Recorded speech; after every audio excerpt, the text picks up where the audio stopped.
What does it actually look like to build the greatest basketball arena in the world from the ground up and then sell it?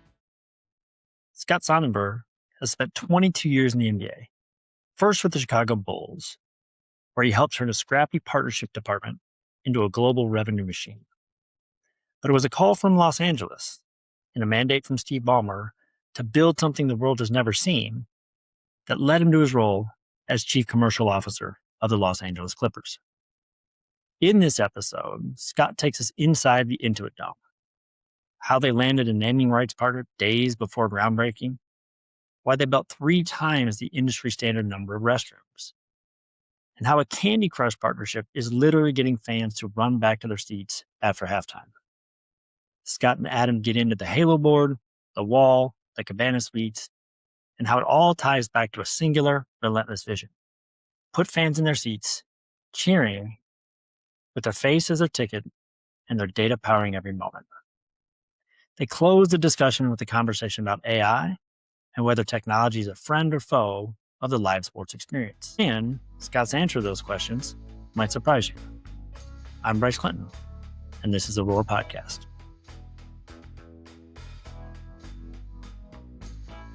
Welcome to the Roar Podcast. I'm your host, Adam Grossman. With me today is Scott Sonnenberg. Scott, welcome to the podcast.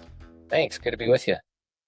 Well, we're excited to have you on. Obviously, a lot going on in the world of the Los Angeles Clippers, but we like to start the podcast where we start all of our podcasts, which is tell us a little bit more about yourself and how you got to the position of chief commercial officer at the Clippers. Sure. Well, I've been in the NBA for 22 years. I got my start with the Bulls back in 2004. Steve Shanwald was the executive vice president at the time, brought me in to oversee the partnerships department. At the time, there was just a couple of sellers and one activation person, so we were pretty small in size. Within a year or so, we brought our radio rights in-house, and suddenly my team doubled in size, and it was off to the races. I mean, we had quite a bit of success when we brought our rights in-house, and we're selling, bringing a lot of new partners on board. As I continue to grow within that role, down the road, I was later promoted to vice president of corporate sales. With that came additional responsibility with entertainment. So overseeing the game entertainment experience with the Bulls. And if you've been to a Bulls game, they've got some of the best entertainment in all of sports. So really proud of that team and what they've done, even well after, I was there and certainly well before, as the Bulls were, I feel like, some of the pioneers in sports entertainment. But my focus for the most part was on the sales side and the corporate part. And again, we had a lot of success. I mean, the thing that I was really proud of when we were there, we really started to leverage the Bulls' strength overseas and bringing partners on from overseas. So we started traveling the world and brought a partner on from Poland, and gosh, we were in all different parts of the world, China and the Philippines and Mexico, and on and on. And the Bulls continue to do that as they are a global powerhouse in the world of sports. So I was excited to be a part of that. Once we renewed our United naming rights deal, we started building a little plaza there, or an atrium is what we called it, and then additional office space. And it was just a great place to work. It was a great environment. Loved working for Michael Reinsdorf during my time there. But then I feel like once the atrium was built and I was in my new office, I remember very vividly looking out at the skyline in this big, beautiful office that was just built and thinking, gosh, I feel uncomfortably comfortable right now and I'm ready for a new challenge. And it was about that time that the Clippers had reached out to me. Steve Ballmer had acquired the Clippers a few years in advance and was building out his executive team, and a recruiter reached out to me to talk to me about the opportunity. I was, I wouldn't say I jumped on it right away, but I was open to the conversation. And the more I learned about it from the recruiter and then the person that eventually became my boss, Gillian Zucker, our CEO, I was excited. I was excited about the challenge of building a new stadium. I was excited about the advancements in technology that we would introduce through the new stadium, and to be able to sell it was something really, really exciting for me. Now, at the time, the Clippers were towards the bottom in sponsorship revenue. We were a tenant in a building, at Staples Center then, now Crypto.com Arena. And so I also looked at it as there's just a lot of really positives here. and the trajectory is nowhere but up. With building a new stadium and being able to control all of that revenue, it was just a unique opportunity. So I was very excited to get the offer and then make the move, and that was about 8 years ago. Since then, have grown, my department in size on both the partnership marketing, our partnership strategy, partnership sales, and then a few years ago, I took on premium seating about a year prior to opening Intuit Dome. And so overseeing all of those relationships on the premium and partnerships department is what I do now. Yeah, well, there's a lot there. And, obviously also, as I'm from the Chicago area or now live in the Chicago area, maybe made an upgrade on the weather situation. I'm sure that didn't hurt Yeah, hurt the that, conversation. that helped. I mean, that was not a tough sell to my wife. No. My wife's from Mexico City, and I'm like, hey, we can move to California. She's like, I'm in. So we enjoyed it out here, our recruiting trip, and found a great place to live out here. So it's been a great move for us and for the kids, for the family. Yeah, I mean, obviously the Mexico City and LA weather are very aligned. Although Chicago does actually have a very big Latino and Hispanic community here, which is also interesting. But Absolutely. like, you're also moving to obviously another great area from that perspective. Yep. One question that actually I was going to potentially talk about with the Clippers, but you brought it up with your Bulls experience, is the idea of these international partnership opportunities and building a global brand, and global relationships in the context, while also having to think about the DMA and the local elements. Can you talk about that and how I think that's a conversation that a lot of NBA teams have, is there's these global opportunities, but also having to service the local DMA. Yeah, I mean, when you look at the NBA and the four major sports leagues in the US, nobody does a better job of reaching its fans globally than the NBA. And it shows in our social media numbers. I mean, we're way ahead of the next league, which is the NFL, in our social media numbers. So the NBA is really to credit for that. We have our preseason games that we have overseas. We have even some now in season games that are played over. The NBA has done a fantastic job of leveraging those opportunities to introduce us to new partners there as well. And we look forward to being able to travel overseas and playing some games and also, but we've done a great job of being able to leverage that. And we've brought a few partners on from China over the years and look forward to continuing to grow that. The NBA has done a great job of bringing talent in from overseas, and teams have been able to leverage that for partnerships as well. So, yeah, the NBA is fantastic at expanding the game globally, and the teams take advantage of that. You obviously mentioned, everybody knows Los Angeles is a two-team market, and the Lakers have historically been obviously a team that has a lot of residents in the market. So how do you think about that in your current job, where you're trying to obviously maximize revenue across multiple different revenue streams? But that's got to be something that you guys, how do you expand global reach, or how do you expand reach, both clearly within Los Angeles, but also outside of Los Angeles as well? Yeah, we don't really think about the Lakers. I'm sure they don't really think about either. They have their niche and their fan base. We have ours. They have partners that gravitate towards them. We have partners that gravitate towards us. We feel that we have now built a basketball arena that's the greatest basketball arena in the world without question. And so, your previous question was about kind of, the global reach. Building Intuit Dome has really enhanced that global reach for us. We hear from teams every week that ask us questions about, how did you do this? How did you do that? How did you incorporate that technology? And why did you do this? We've really become the standard for venues. And I also believe we're well in front of it. There's things that we did at Intuit Dome that you may not see for a few more years from other new stadiums that are getting built. So we've become kind of that team that a lot of others who are thinking about building stadiums or going through renovations are reaching out to us. So LA is a competitive marketplace. It's more than just the Lakers. You got a dozen other professional teams and major college sports programs, but there's space for everyone. I think one thing that we've really found a lot of pride in is showing results through our partnerships. We work with a lot of third-party agencies that allow us to kind of show an ROI on what we're doing from a partnership standpoint.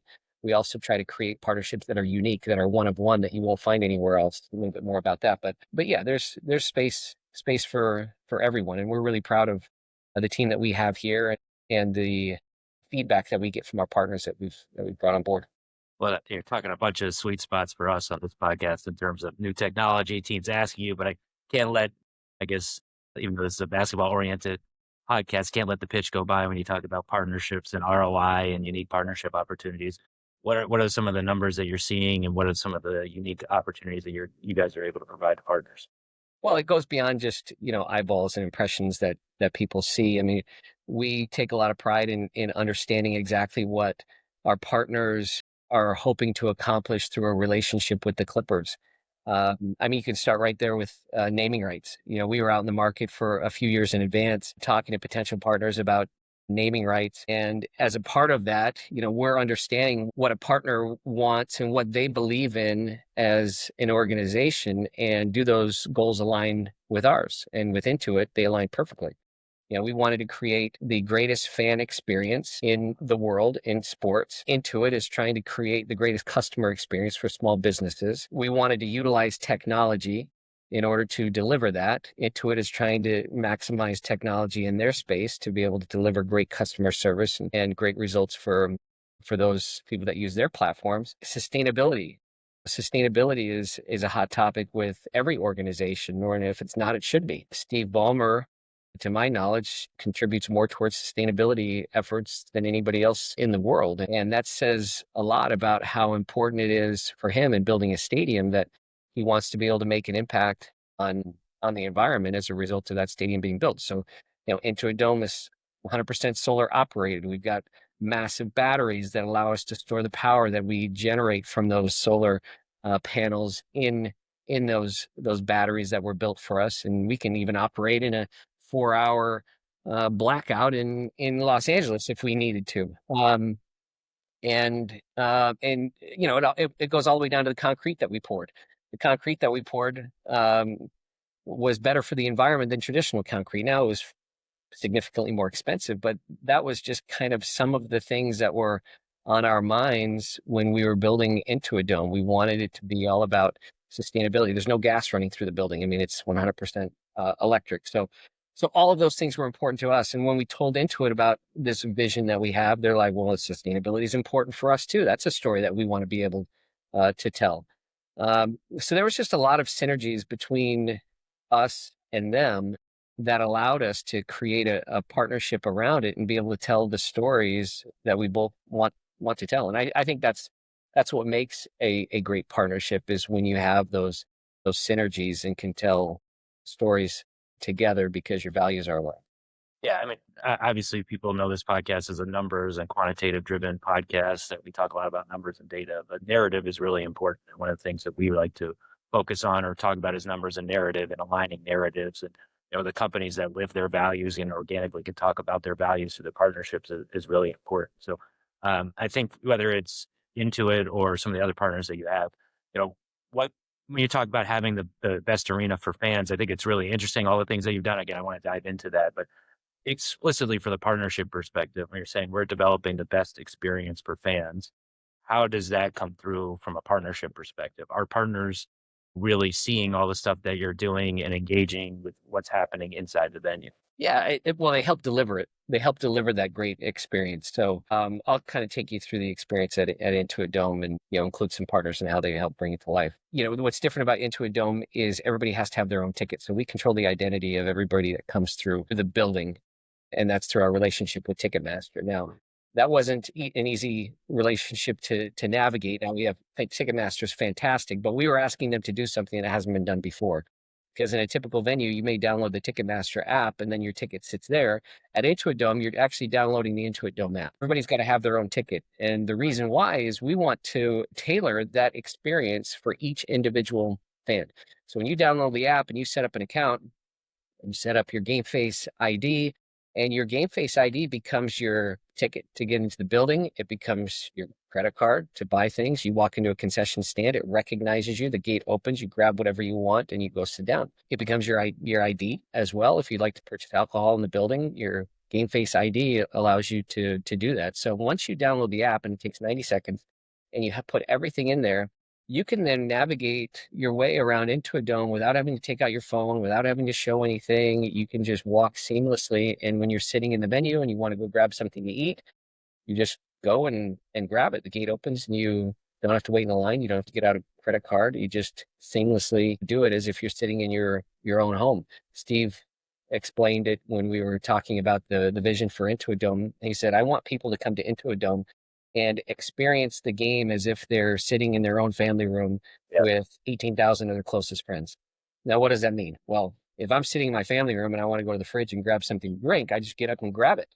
Same experience at Intuit Dome. There's a lot of talk about restrooms as well. Yeah, of course. A lot of sound from Steve talking about restrooms because he doesn't want lines. What do people hate when they come to buildings? They hate lines.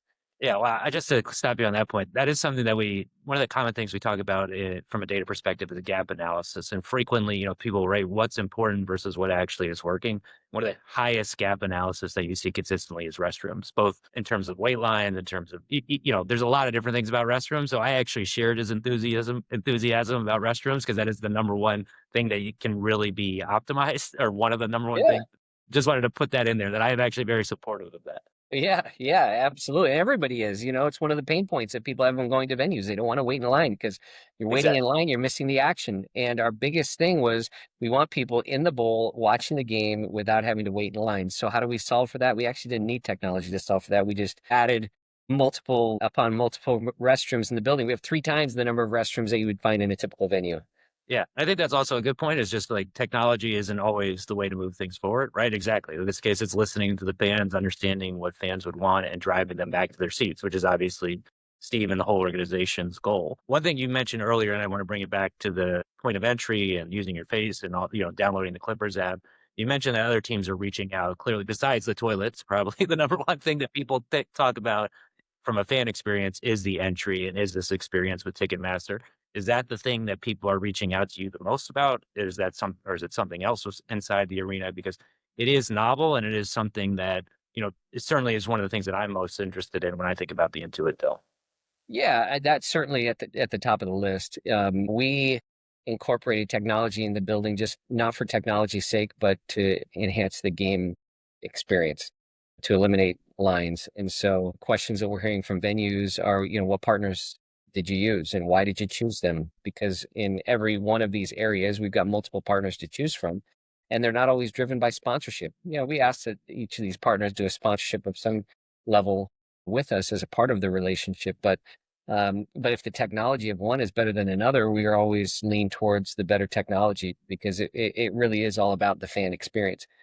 And so, yeah, and we wanted to work with trusted partners in this space. So Clear is one that every airport that you walk into, you know that you can trust Clear. And so we thought, well, we want people to know they can trust us as well. And so let's align ourselves with someone that everybody knows. And so we have a relationship with Clear, just for one example.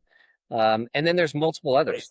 Probably recently with TSA, everybody's probably wanting to have a stronger relationship with Clear. Yeah, exactly. So people know who they are. And that's one of many examples that we have in the technology partners that we chose and why we chose them. And then, from a partner standpoint, we wanted to bring partners that would enhance the experience as well. AT&T is a great partner of ours. Pitched them our vision of Intuit Dome and everything that we're wanting to do. And they said, gosh, this is going to be an area that we can really showcase our technology too. So we're going to build this massive dome-like build out on the terrace level of Intuit Dome where you can create your own virtual world within it. It's unlike anything I've seen in any other venue. And then we highlight and showcase what that world is that these individuals created or these fans created on our Halo board. And so we've been able to connect a partner like AT&T with the Halo in kind of helping them tell their story through, a one-of-one Halo scoreboard that is unlike any other that you've seen in the NBA. So that's one way that we may tie the partner together. Yeah, how do you come up with obviously that's a novel idea. Clearly the Halo board was something that the team also emphasized, but creating these novel stories, narratives, I mean, that's novel. So how do you come up with these ideas? Where's kind of the inspiration from? Because these are all obviously out of the box thinking ideas that are not typical in the industry. Yeah, I mean, a lot of it is driven by, what partner objectives may be. So, we may sell a platform on the terrace and then tell AT&T that, hey, this is what our vision is for Intuit Dome. How can you help us better tell the story, and how can you kind of help tell yours as well? So then they brainstorm with their agency and they come back to us with a few different ideas. And so, in that instance, a lot of it was driven by AT&T and us just trying to align ourselves with them, and again, vice versa, to create a really unique and cool experience that fans, when they get to the top of the terrace, they want to check it out because you're not going to see anything like it in the NBA. And so AT&T delivers experiences like that. We have a new partner with Candy Crush this year, where um, we actually went to them and said, "Hey, we have a challenge that we want you to help us solve," and that is, coming out of halftime and into the third quarter. Every NBA team sees the same challenge, but fans like to linger in the clubs and the lounges, and they slowly stroll in, midway through the third quarter. And if you'll recall, our whole vision for Intuit Dome is fans in the seats. We want fans watching the game. We want fans cheering the team on. We want them to help impact the game. And if they're hanging out in the clubs and lounges, that impacts us. To kind of help us with that, we eliminated TVs in the clubs and lounges, so you can't watch the game in the club and lounge. We want you in the Inner Bowl. So we go to Candy Crush. We say, "Hey, help us solve for this." And we created a game on our Halo board where, as each fan comes in after halftime, and I'll have to back up a little bit because we have power going through each of the seats. So that allows us to put a 4-button pad on the armrest. It allows us to have an LED light there. It allows us to charge our phone there. It allows us to interact with it with an NFC chip that's installed there. So if we want to prompt the fans to download something by tapping their armrest, they can do that with the NFC chip. So we have all of that capability. So we go to Candy Crush and we say, "Hey, help us solve for this." And let's create a game that, as each fan comes into the Inner Bowl coming out of halftime and they push the button, a checkerboard on the Halo lights up. And as more and more of these checkerboard pieces light up, once we get to a certain level, then we'll have our game entertainment team come out and shoot prizes into the crowd and shoot things which all fans love to see. So, the first game we ran it, a lot of the fans were like, "Huh, this is interesting." They didn't really see what was happening. And then the second game, fans were literally running over people to get to their seat and pushing the buttons. And if someone wasn't sitting next to them, they're pushing that button because they want the board to light up so that they can get the prizes shot out to them. So, it's things like that where we go to a partner, we want you to help us solve for this. We think this is a great synergy with what your game is and Candy Crush. Let's create something together and something memorable at Intuit Dome. And we've been able to accomplish that with them. Oh, that's really interesting about Candy Crush. You mentioned that this was a kind of an existing problem. One thing that I thought was interesting that you brought up about AT&T was, and some of your and Ticketmasters, you're thinking about all of these things as the new venue was being built. So from your perspective, you said obviously one of the things that you were interested in coming to the Clippers is obviously the new venue that is now Intuit Dome. So from a partnership perspective, for something like the AT&T experience, which is something you have to think about as you're doing the construction, how early did you engage with partner? And obviously, as they're being part of the venue, and allows for more organic, activation and ways to showcase their products or offerings or technology. When did you start having those conversations? How do you start thinking about those conversations, particularly as more and more sports organizations are thinking about, either new builds or renovating their current builds? How early did you engage with partners in the process? We brought CAA on board probably a year and a half before groundbreaking. So we had a relationship with CAA about 4.5 years. Our goal in working with them was really just to expand, our reach. A lot of new venues tap into an agency because, my team of 4 sellers now becomes a team of 24, 28 sellers globally. And they've got a lot of relationships that we may not even have. So we brought CAA on to work with. They were fantastic. Worked with them. I would say 6 to 8 months in, we really started to identify some naming rights partners. We had a few lined up. Obviously, one of those was Intuit, and our goal was to have a naming rights partner by groundbreaking. And groundbreaking was 3 years out. It was a 3-year build. So we had about a year and a half that we wanted to close the naming rights deal, and literally it was down to the wire. We got Intuit signed a day or two before groundbreaking, and it was many late nights through the holiday. We had Labor Day we were working with, and it was like no vacations for anybody. We got to get this thing. So So we did, but that sets the stage for everyone else because we needed to know who our naming rights partner was before we went out into the market with our founding deals and more traditional partnerships, because we didn't want to sell a category. Let's say it's a low 7-figure category. Didn't want to sell that category if we had a naming rights partner that may buy it for many, many more dollars. And so you got to sell naming rights first. And that's why we were out in front of it so far in advance. And thankfully it worked out really well for us where they did sign. They've been a great partner to work with. And then from there, we started to fill the other gaps with founding partners and selling other key assets, throughout the building. Were they involved though from like an actual building, like the physical creation of spaces, or one reason we reconnected recently is about premium spaces and how you guys think about premium spaces, and want to get into that as well. But from a build perspective, were they involved, were partners involved at all in terms of like we're interested in these types of spaces or experiences, AT&T or otherwise?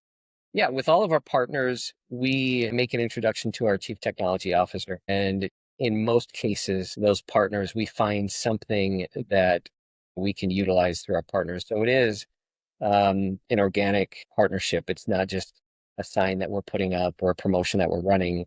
We are literally using their services. And so, and that's the case with several of our partners. Intuit was one that we made the introduction to, and introduced them to our CTO, and they've kind of helped us in a few different areas. And then one other thing before we enter into the premium space, I really wanted to jump into, you said create using the point of entry and using the Clippers app and using everything to create a personalized fan experience for everybody inside the Intuit Dome. So what does that mean practically, right? How do you try to do that, or actually do that, I should say, in terms of creating this personalized experience, leveraging data, analytics, everything that you guys can have access to create these personalized experiences? Well, with that personalized experience, there's a lot that we know about each individual fan based on what they do at Intuit Dome. So we know what time they arrived, and we can reward them with a prize, with a free churro. Thanks for getting here early. Here's a free churro. We can send a push notification to them. So we want to create incentives to impact behavior. And one real important incentive is, to get people here early, and reward them with prizes as a result. That would be the incentive. But, we want to impact behavior. So we know when they get here, we know what they're buying, when they go to the concession areas. So if we wanted to partner with, one of our vendors to say, hey, thanks for purchasing whatever when you came to Intuit Dome, here's 20% off through a relationship that we have with some third party, to purchase the same thing at your local grocery store. I mean, we can create things like that. We have decibel meters that hang from the Halo board. Now, what does that allow us to do? Well, we know where the sound is coming from. We can't hear your conversations. We don't want to hear what you're talking about. Right. We do hear the sound that's coming from each individual seat. We have it down to the seat. And so what can we do with that information? Well, we can reward the loudest fan of the game literally by using data to say this person made the most noise, and in the fourth quarter, we'll give them a prize. Or there may be a section, and we may say, hey, thanks for being such a great section. Here's a free water on us. Show this at the concessions. There's a lot of things that we can do with the data. And to be honest, we're just tapping the surface. We're just getting started with it. But those are some of the things that we're capable of doing just by knowing our fans. And then what's been the partner and fan response? Obviously, having this level of data provides a new level, a novel level of insight, even to the point, like you just said, like, wow, you can find out who the loudest fan was or is. And that's obviously can be pretty interesting to see who's the most enthusiastic, but also it gives you a level of data and insight that is different and, from my perspective, better in terms of understanding the fans. So what's been the response from fans and partners about this, you guys having this level of data? Fantastic. Yeah, we created a rewards program this season to reward people with different things, and you can earn points and you can earn rewards with more points that you receive throughout the season. And so, anytime fans can win something by being a part of it, they're excited. Fans love, free churros or free chicken sandwich, or relationship with Sounds like it's a lot of churros, and I love yes. churros too, but it seems like a big one. We love churros. And there's an inside joke there that actually our chief technology officer loves churros. So it was all about the churros and making sure we had the right vendor for churros. Well, making sure like all the data unbelievably says everybody loves churros. I can't believe that word. That's right. That's right. Tough to pass on. But yeah, I mean, but that's a good example, right? It's like whether it does say that or not, but like understanding that people like churros or whatever it is that the data that you're collecting, how does that influence those conversations that you're having, particularly on the partnership side, but also like how you're thinking about fans and fan engagement and what to have in venue, even the types of promotions and prizes that you're having obviously can be determined by the data. So how do you think are you guys using that, or how are you using that exactly in order to kind of maximize your revenues, commercialization, and overall fan engagement? Well, again, I think we're just getting started on what we can use the data for. Initially it was, let's start this rewards program. Let's see what comes in through the data. What are the habits that we want to drive with our fans, getting there early and purchasing things. We want our fans to to engage with the app. And so there's rewards built into to all of those things. Again, I think we're just really getting started. Um, we know, gosh, we know what percentage of our fans have only been to one game. Yeah. And it's a number that we then can say, okay, let's assume the number is 20%. We can then take that other 80% and say, gosh, if we can get that 80% to another game, what does that mean to our bottom line, and how can we incentivize them to do that? All right, we know you came to a game, and maybe there's an offer that we can provide for a game or a group offer or something, or some other incentive inside the building, merchandise credit or something that we can get them to come to one more game. I mean, if we can just impact that group, then we've done quite a bit with that data. Yeah. And one thing I would want to talk about just before we hit the premium and the hospitality side is, when you talk about loudest fans and fans who are probably coming to more than one game, it's those who sit in the wall, and just how the wall impacts the overall experience, and how, I think there are a lot of probably secondary or multiplier effects that the wall has. So just A, what is the wall for people who don't know? And B, how does that impact the other points of your business, particularly inside the venue? If you go back to what the vision for Intuit Dome was, I look at a lot of these venues that are built, they take on the personality of the owner. Yeah. Or the chairman. And everybody knows Steve as the greatest. Steve is going nuts. I mean, he's into it, and he wants everybody else to be into it. Does he have to be into it because it's the Intuit Dome? Yeah, well, that makes it easy. Without Yeah, that makes it easy to be able to tell that. And that's why we love our relationship with Intuit, because it's an easy tag on words. But so we want everybody to be as engaged as Steve. And how do we do that? How do we actually impact the game? And so the vision from day one was, let's create the greatest home court advantage possible. And if you look at sports and those teams that have the greatest impact on the game, you got to look at, college athletics, basketball, that home court advantage if you're a Duke fan, and the Cameron Crazies and things like that. Or there's a lot of teams that we visited overseas, that our CEO and Steve visited overseas, to see what their fan section was about. And here, right in our backyard at LAFC, they've got a great fan section behind the goal. And so, those venues impact the outcome of the game. And if they're able to do that, how do we create that into a dome? Well, we wanted to create the wall, which is 51 uninterrupted rows. It's as steep as fire code would allow us to get. I mean, if you're standing at the top of the wall, I mean, you're looking straight down. Yeah. And it is a wall of fans. And within that, we have the swell, which is a few hundred, of our super fans that are on their feet nonstop. I mean, those fans are cheering, chanting, everything that you would see again at a soccer game overseas or college basketball game or whatever. I mean, that's that group, and they're doing lots of different antics to try to get into the heads of the opposing team's players. Well, last season was obviously our first year at Intuit Dome, and what was the impact that the wall had on the opposing team when shooting free throws? Well, the worst free throw percentage in the NBA last season was shot against the wall by the opposing team. So what we built and what we created worked. I think our even 3-point percentages shooting into the wall was among one of the worst. Wow. Bottom 5. And so we created an environment that allows us to really impact the game, and we're really, really proud of that. This past year, we actually flew the wall to fans that sit on the wall to a road game to see if they could help impact the game. Unfortunately, the game didn't turn out so well, but those are some of the types of things that we're willing to do for our fans. But we know from our own analysis, effective field goal percentage is the thing that drives winning the most. And if you can impact 3-point percentage and free throw percentage, that'll actually have a tangible impact on winning in addition to the overall experience. So that's, obviously not news to your team, but I think it can be something to think about, right? Is particularly as you're building the venue, there are ways that actually can impact the, on-court experience while also having the multiplier effect of the off-court experience by making it more exciting to be there.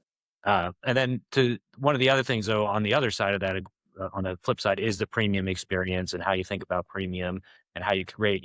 We talked about this a little bit at the conference we were at, but it was, how do you create unique premium experiences, particularly in a city and uh, you know, DMA like LA, where there are a lot of premium options. So, from your perspective, how do you think about premium and how do you think about having a premium experience that drives people, people, companies, um, content creators, whoever you're trying to attract to the experience and to the Intuit Dome? Well, this is LA, and there are a lot of options from the sports entertainment perspective. So with Intuit Dome, we wanted to create an option that's one of one that you cannot find anywhere else in the NBA. So if you look at the suites that we have available, you start with the Cabana suite. So the Cabana is 4 suites, separate suites, located just behind the basket, just behind Steve's seats, actually rows 3, 4, and 5. And you have a suite that is, it almost looks like, underneath a ship, which was designed that way. This incredible tight space that tight but spacious in the sense where you've got your own bartender there, you've got food and everything. But as soon as you walk out, you're there in your seats, rows 3, 4, and 5, and it's almost like a little patio that you have. You've even got a sofa in the back, and it's this really unique experience that you can't find anywhere else in the NBA. Now, I share that also because I've got a brother who's a courtside seat holder in Utah for the Utah Jazz, and he's like free throw line extended, some of the greatest seats that you can find. Which, by the way, if you've got feet on the wood, courtside seats in the NBA, I don't think there's a better sports experience out there. Completely agree. That's as good as it gets. And so I've got my brother coming in town, and I say, "Hey, why don't you come in town, catch a game at our new stadium?" He's like, "I don't know. I've got pretty good seats here. I'm good." I said, "I think I've got something that my rival knows." And he's like, "Impossible." And I said, "Just come out, check it out." Brought him into the Cabana suite. We sat in there, and he said, "All right, you got me. Like this, although feet on the wood, nothing is better." People that are feet on the wood, it's like 2 seats or 4 seats. It's not a whole group of people. You're not getting 10 people there courtside of your family and friends. At the Cabana, you've got 11 seats. You got, coworkers, clients, family, whoever you want, and you all have incredible seats. You're all interacting together, and you've got a suite that's connected to it. And so if there's anything that rivals a courtside seat, it's got to be the Cabana. So we've got 4, and we've got 3 sold. There's only 1 left, and we sell it on a per game basis, until it's sold. And one of the things we discussed is, maybe people getting closer. You obviously mentioned you can't be on the court necessarily, but getting these premium experiences as close as possible to the court and to the action. Are you seeing, obviously, that it seems like obviously resonated with your brother, but like also resonating with some of your other clients who are looking to, that was one of the things that we talked about a little bit is that, people with these premium experiences, because they can be far removed from the action, people would actually prefer to be closer. Was that something by design? Obviously, you mentioned it's right behind Steve seats. Is that something you guys thought about as part of the construction? Absolutely. We didn't want people to have to choose between, do I want to sit in a suite and have some space, or do I want to have great seats and enjoy the game? With our premium seating options, starting with the Cabana, you get both. You got great seats and you got a suite. Next up is our bungalows, which is more of a traditional bunker suite. We've got 10 on each side. You've got anywhere from 12 to 14 seats in those. But there, you've got a suite behind the stands there. You walk down a little hallway, and then you're in rows 7 through 10, which is about rim level between the baskets. And for someone that loves to take in the game and see the whole floor and see how the plays come together, that may be their best seat. Sometimes when you sit too close, you're too close. You can't see everything because the action's right in front of you. But when you're a few rows removed in the bungalows, now you've got incredible seats that are about rim level. You can see all the action take place. Those bungalows you also get for all events, similar to Cabana, you get for all events. And when there's a concert, those rows 7 through 10 become rows 1 through 3 for the concert. So because the 1 through 6 get retracted for the stage and floor seats and that kind of thing. And so for someone that wants to sit and enjoy a concert, it's the best seat in the house, in the bungalow. So again, we don't want our fans to have to choose. If you want a great premium experience, you can have a suite plus great seats. And so those are our two main products. Now, beyond that, we've got our Halo suites, which again is a little bit more of a traditional suite, kind of mid-level, mid-tier, with all the food and the amenities and all the concerts and everything that comes with it. And then just above that, we have our Halo lofts, which are, if you're looking for a 4 or 6 or 8 seater because you can't fill a full suite, all those events, then you opt for that and you get all events plus your own dining table and buffet experience. And so far, nobody misses the TVs, or they talked about it. TVs. It was an adjustment. I'll tell you that. It was an adjustment because a lot of our premium suite holders, they may have suites in other venues. You're right. Exactly. And so they'll come in and they'll be like, they do have some TVs in their suites, but the clubs and lounges do not. And so it was an adjustment, but I'll tell you, 6 months in, they're like, all right, I get it because I'm in the stands. I don't want to miss, a single second of the action. Respect it. You're not going to make everybody happy. Some people are still going to want their suite in the club, but if you're looking at the vision for Intuit Dome and to create the greatest home court advantage, you got to have people in their seats. Well, it goes to I was going to say, it goes to our final question, which is what we're asking all of our guests: is the impact of, clearly the impact of artificial intelligence and the artificial intelligence explicitly on the sports world. One of the theses we have at Roar and at Surge is that actually artificial intelligence can catalyze in real life experiences, and that people are going to want these types of experiences where technology maybe drives them to want more community, want more engagement, want to have these more in-person events. Obviously in the context of televisions, right? If you eliminate televisions, people can be more focused. Obviously that was the goal, was to get people more focused on the games. But from your perspective, do you see that that's one way that you guys are thinking, is that artificial intelligence maybe is a boon for the in real life experience element of the Clippers business, and B, just from your perspective as obviously a senior executive and decision maker, how do you see artificial intelligence impacting your day-to-day work? I mean, it's impacting everybody's day-to-day work. We're seeing it, just in our landscape. From sales outreach, where you tap into AI and its resources, from identifying leads, we're using AI, for helping build decks for, potential partners, we're using AI, ticketing is using AI, marketing, all across the organization. We just hired a full-time person that's all focused on AI and allowing us to maximize all the opportunities that AI provides us. And we, like most organizations, are just tapping the surface. I was going to say, how much has that changed either since the beginning of the year or last 6 months? Because I've seen a real acceleration. Yeah. Daily. Literally daily. We start every leadership meeting with what cool and interesting things have you done with AI recently? Not just from a professional standpoint, but from a personal standpoint. And so it is changing the landscape, and we're creating all sorts of new ideas by tapping into AI and its resources. So it's a tremendous technology that will absolutely change the world. Now, nothing will replace in-person sports. The in-person sports experience and how you come together and how you become best friends with someone you just met at a game that you'll never forget for the rest of your life because of some shared moment that you had. That's what sports brings. And no technology in the world is going to ever replace that, or no really cool home experience is going to replace that. So it's a matter of utilizing technology to enhance whatever you're working on from a business perspective. Again, we're using it in different areas that we have, but we're really just getting started. We literally just hired our full-time person about 3 weeks ago, and we're having weekly meetings with her to better understand how we need to utilize these resources. Yeah, it's something that we get asked about a lot because we're infusing AI into a lot of our stuff. But I think I think it's good to hear that you guys are doing that as well. But B, I do genuinely believe that artificial intelligence will make exactly what you said about sports. There's nothing that replaces sports. If anything, it enhances the importance of sports and entertainment, because those are the types of communal experiences that people are going to want. And clearly, that's obviously that the Clippers are making as well, or it seems like it. I shouldn't speak. Yep, absolutely. You're right here. You can speak for yourself. Absolutely. No question. No question about it. Well, Scott, it's great to have you on the podcast. Appreciate the time, appreciate the insights, and thank you for being a guest on our podcast.